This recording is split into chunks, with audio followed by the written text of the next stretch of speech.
Hello and welcome to the channel of Absolute Quality, where today we're doing another weapon review, and that's right, as you can see, it's the Nergal PR4. I don't know what the PR4, I assume it stands for Pulse Rifle 4. Don't quote me on that one, but I think that's what it is.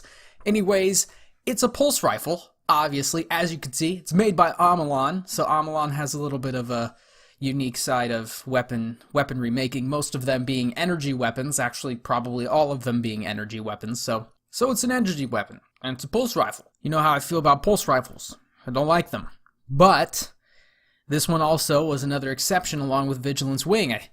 This weapon's an exception, I'll tell you that right now. So, how I felt about this weapon, really, playing with it for the 15 matches that I did quite well, actually. I did really, really well. I ended up with a KD of a 2.01, so it's over a 2. I had a 2 KD with this weapon, and usually when that happens, I have a lot of fun while I'm playing, and I don't really get frustrated at all while I'm playing or do any of the angry issues that Chase has when he plays Destiny. But I do enjoy this weapon, actually. I had a very fun time with it. I had a very fun time. Let's go ahead and look at the stats here in the bottom right, if you saw in the very beginning of the video.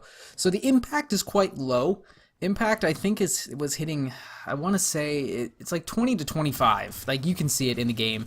It's like 20-25 for a headshot, and then I think it's a 17-ish for a body shot.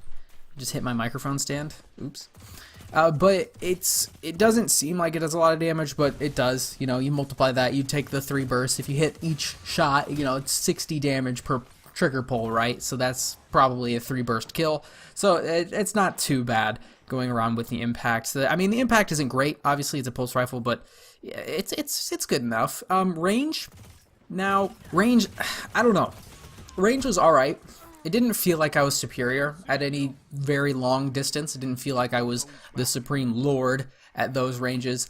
And it didn't really feel like I was a lord up close either. It was kind of that, middle ground-ish kind of thing where I felt good at medium range. I felt really good at medium range, but everything else maybe was just a tad iffy. Not iffy in a bad way, but just iffy. It wasn't like I wanted to go pursue those gunfights. It was that middle range was really, really key factor in where I wanted to fight my gunfights at. So the range for short range and long range, it wasn't that great on both spectrums, but maybe right in the middle, it was pretty good. Stability and handling for this weapon are actually really nice. It was very easy to aim with this weapon. The bounce was not bad. The recoil was not bad. It was very easy to control it. It was not a difficult weapon to handle, that's for sure. So it was pretty nice to use this weapon. Reload speed's pretty good. It's not slow, it's not fast, it's just right there in the middle, again, with everything else. So it's basically a pretty evened out weapon. It does 450 rounds per minute. It's coming out, and it's got 33 rounds in the magazine. So you've got 11 trigger pulls in the magazine every time. So it's not honestly that bad. I did enjoy this weapon. It's kind of like one of those weapons where it's just the perks are good enough, or the stats are good enough where this weapon isn't going to falter in the Crucible, but it's not going to super excel, if you know what I mean. In a good player's hands, yes, this will excel, but it's not going to super, just be the gun for noobs, anybody to pick up and then just be really good at the game. I mean, it's obviously a balanced weapon. You have to get a feel for it, and you have to do well with it. You have to be a good player. That's what I am. Anyways, moving on to perks. Now for perks, we've got a few perks, and we've got one perk that I was using the whole time that I despise. So, yeah. Anyways, the gun is lightweight, so it is a lightweight frame weapon, so you can move around with the weapon very nicely, so it allows for a little bit of a push with the weapon. It's kind of nice to move around the map quickly, especially if you're a fast build and you have mobility builds stacked on your armor. Sights, not really anything special there. They're just, sights that you can look through. None of them are really superior than the others. I ended up using the second one, as you can see, or as you could see before the very beginning of the video. I was using the second one. I was just going between them. I actually switched halfway through to just play with the other one, just to see what it was like. And then it's got ricochet rounds and steady hand, steady something? Steady rounds, not steady hands. I don't know why I thought it was. Anyways, ricochet rounds I absolutely despise. I don't think it's useful at all. It's not practical in any situation known to man in the Crucible. It is unbelievably unpractical. Like, it just doesn't work. Like, you're never gonna get a kill with it. I just don't understand. Some people, like, I got comments saying that Ricochet was good, and I just don't see it. I literally have used so many weapons with Ricochet rounds, and there's been one time where I got a kill with Ricochet rounds, and it has never happened again. And the circumstances for that one kill to happen was ungodly ridiculous. So I don't really understand Ricochet rounds, but I kept it on this weapon mainly because it gave me more range. It gave me more range, and so I wanted the more range. Because actually, without the stats, like without that Ricochet round, the range stat goes way down. And then if I were to pick steady rounds, stability goes up a tad, but range goes down. And so I was like, you know what? Stability and handling is quite good on this weapon, so we're going to go ahead and compromise and get a little range. So I did use Ricochet rounds. Did it help me? No, it did not. I never had a chance to ever hit anything with Ricochet round ever. So, you know, whatever, alright? The next perk is a full auto perk, so it lets the gun go full auto. This just makes it easier for your fingers so you don't have to keep tapping the controller to get the kills, or your mouse, whatever you play on. So, overall for the perks, I do think they're good. I don't think they're great. I don't think they're godlike by any means, but they're alright. They're not the best. I mean, they're okay. So, I'm gonna go ahead and give perks a 7. For this weapon, mainly just because I'm kind of basing perks with stats in this case. The stats are really good, and it's just a balanced weapon really. So overall balance is quite good with the weapon. So these perks do quite help. And then the full auto, you know, it shoots as fast as the gun could shoot. So if you hold it down, you're shooting as fast as the weapon is shooting, and so it kind of gives you a little bit more advantage instead of the trigger tapping. If you're a slow trigger tapper, like you can't do it as fast anymore, your fingers are getting old or something, I don't know. My fingers are old, I have arthritis, so, you know, fun times. So I am going to give them a 7. Moving on to the long range and the short range stats. Short range, like I said, short range, long range, it wasn't really quite there, but it was in the middle. So we're going to base this off of it being a perfect match for the middle. So if I had middle range, it would be a 10, but I don't have middle range. So for long range, I think it's a 7.8. It's not an 8. It's not an 8 by any means. Nope, can't be there. Won't be there ever, because it's just not an 8. But it is quite close, so it's going to be a 7.8. And then for short range, it's going to be a 7.2.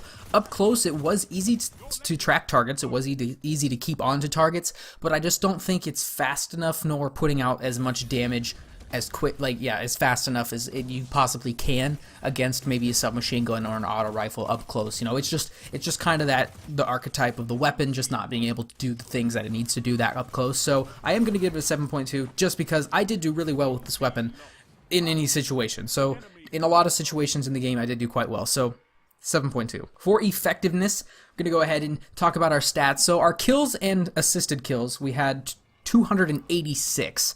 That's, I think, the most kills I've had with any gun at this point. Most kills and assists I've ever had with any gun. And a lot of those were actual eliminations, so that was kind of really fun to do. And then for deaths, I had 142 deaths. Did have quite a few deaths. I was in a lot of gunfights. I was actually in 428 gunfights, believe it or not. That's the most gunfights I've ever been in 15 matches.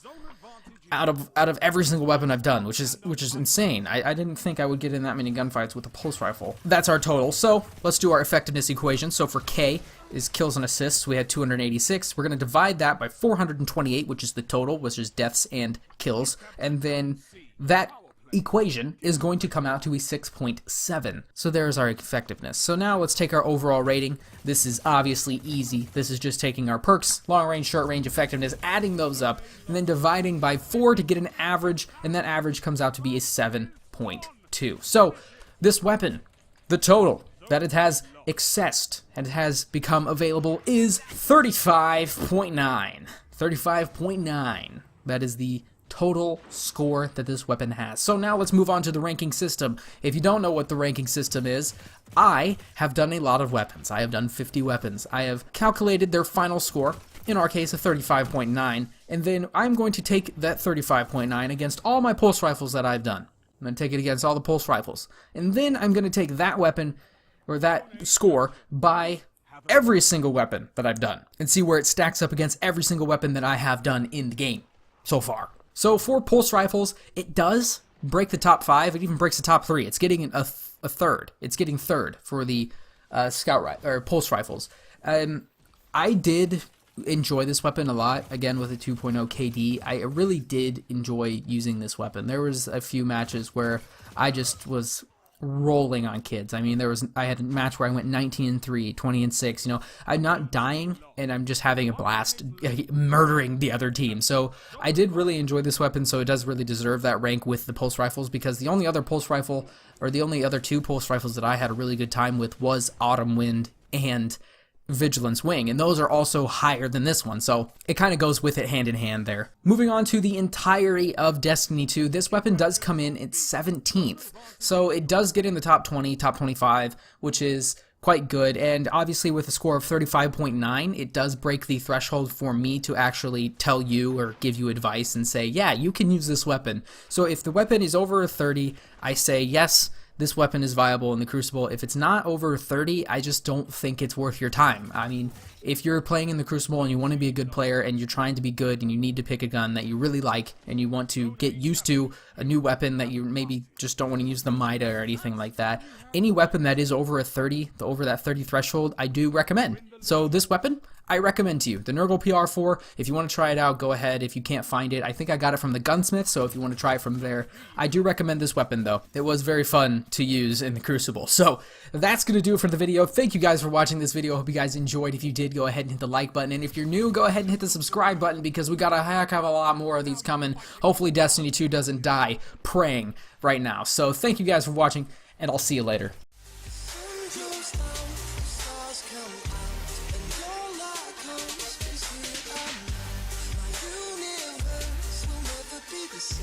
I'm glad you came.